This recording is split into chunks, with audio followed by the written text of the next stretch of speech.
বিকি কেটৰিনাৰ বিয়াত নিষিদ্ধ mobile phone. Security টিমৰ নজৰত থাকিব আমন্ত্ৰিত অতিথি।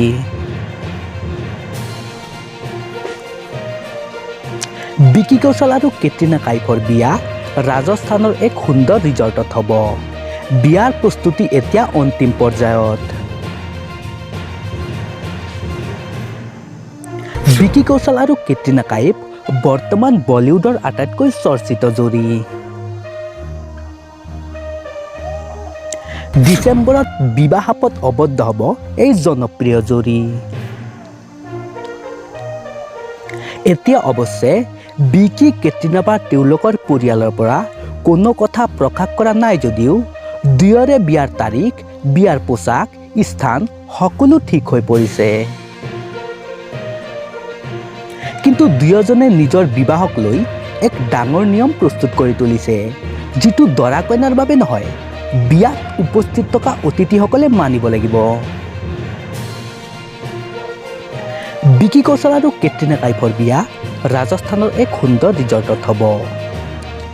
বিয়াৰ প্ৰস্তুতি এতিয়া অন্তিম পৰ্যায়ত। খবৰ মতে হ'বলগীয়া কইনা কেটৰিনা কাইফে নিজৰ কামৰ পৰা বিৰতি লৈছে আৰু বিবাহৰ বাবে ব্যস্ত হৈ পৰিছে।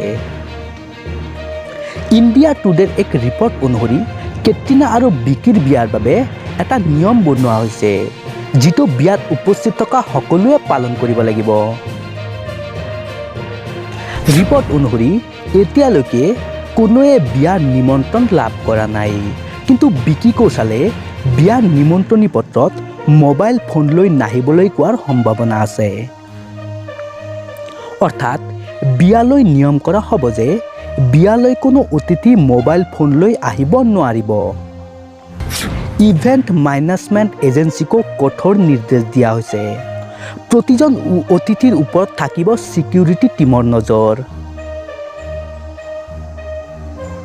কোৱা হৈছে যে ছ'চিয়েল মিডিয়াত বিয়াৰ কোনো ফটো বা ভিডিঅ' যাতে লিক নহয়, তাৰ বাবে এই সিদ্ধান্ত গ্ৰহণ কৰা হৈছে। তেওঁলোকে এটা বিশেষ টীম বনাইছে, যিটো প্ৰাইভেচি আৰু সিকিউৰিটিৰ ওপৰত নজৰ ৰাখিব।